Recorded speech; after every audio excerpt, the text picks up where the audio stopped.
Hey, what's up, everybody? It's the 4K Lowdown, and I thought I would do um, another collection list. This is just strictly 4K, not Steelbook, so just the 4Ks that I bought. Um, and then before I do that, I want to explain my rule. So I had a rule that I kind of gave myself when I first started collecting 4K, and that rule was um, only buy movies that I scored at least a 9.0 or better on the 4K lowdown, or if we're going to 100, 90 or above. Um, and with a few exceptions, I think I stayed true to that. Um, New ones, I can't tell. I buy it on 4K thinking it's probably going to be great. Watch it, okay, maybe not so great, but still fun to have on 4K. Um, Okay, so let's get it rolling with part one. And I'm going in alphabetical order, starting with numerically, because that's how my computer does it. And so we're going to start off with 300.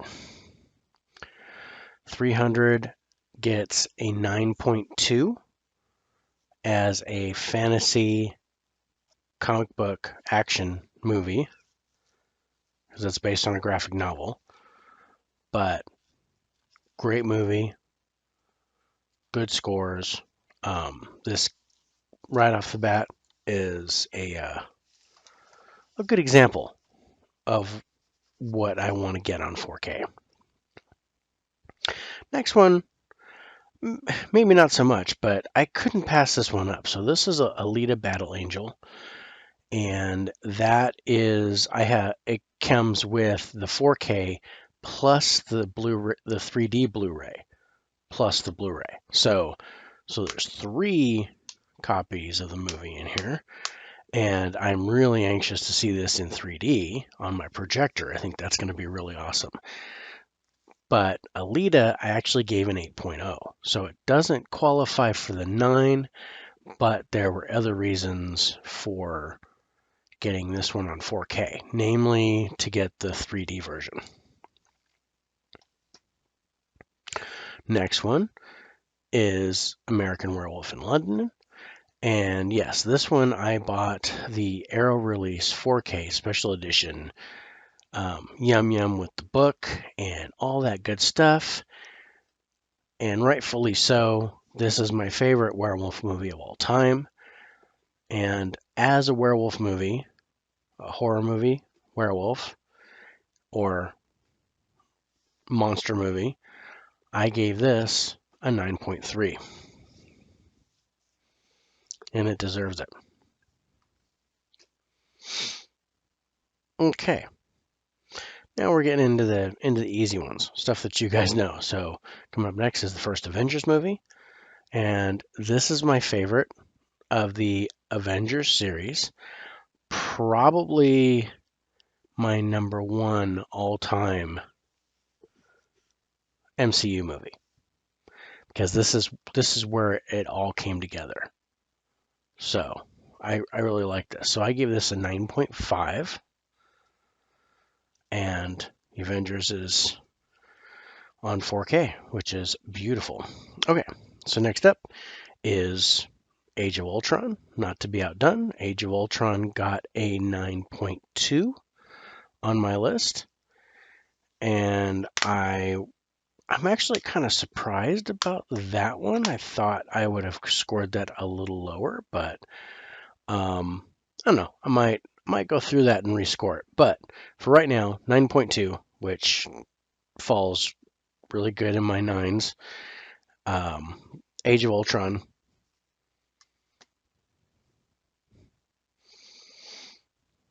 And now we're on to Infinity War. Infinity War got the lowest score out of the Avengers movies with a 9.1.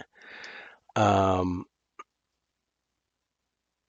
and again, I don't know why I gave this a lower score than Age of Ultron, except for the fact that, the score doesn't really reflect how much I like the movie, but whether, the quality of the film, how good it is, how well made it is.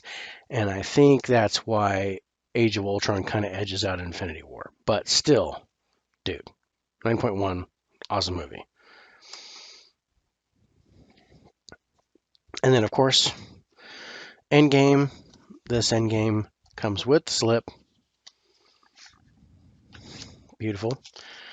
Endgame gets a 9.4 and is second. So this makes sense. But I think as far as the movies go, I think I liked Infinity War a little bit better than Age of Ultron or Endgame. But still, the first one was my favorite. This one didn't quite make my 9 mark, but I think it was close enough. This is Blade, not to be outdone with the Marvel movies. Blade, I gave it an 8.8. Solid action, horror, vampire movie. Really good. Wesley Snipes absolutely made this role, and I'm really sorry he only did 3 movies. And I'm really, really sorry he wasn't part of the MCU.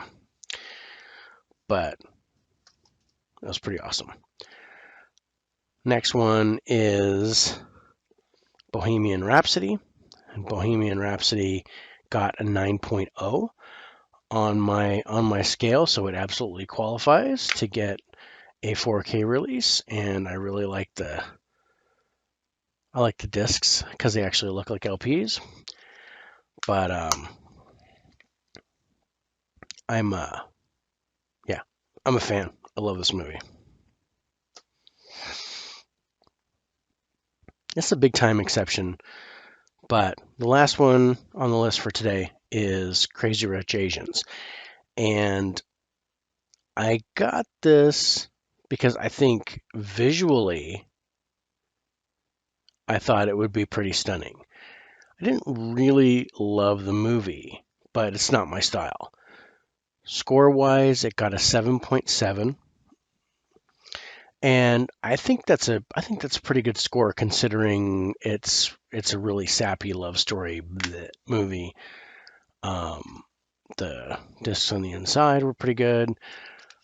No slipcover, but this was, partly because I wanted to see if the colors were more vibrant and the music was better. Because those are really good in the original movie. So I was kind of looking forward to this. I'm a huge Michelle Yeoh fan, and she's in here. And kind of got it for my wife. So if she wants to watch it, she can. But anyway, that is it. So my first 10 4K movies down, and I think I have 4 parts more to go. I think I have about 50 of this style, at least for now. Might be more by the time I get through this. But anyway, stay tuned. More stuff coming. Please like and subscribe. I'd love to see your guys' feedback. Also, be sure to check out our live stream with me and my bro John. We're going to live stream Wednesday, 5 p.m. Pacific, 8 p.m. Central, with episode 2 of the 4K Lowdown, where we are going to talk new releases for that week, and we're going to get back into talking about our favorite action movies and score them. So, love to see you guys there and have you guys chime in on your favorite action movies. If we have time, I'd love to score those as well. But until then, have a great weekend. May you find all the eggs that you need to this Easter. But other than that, be safe. Take care.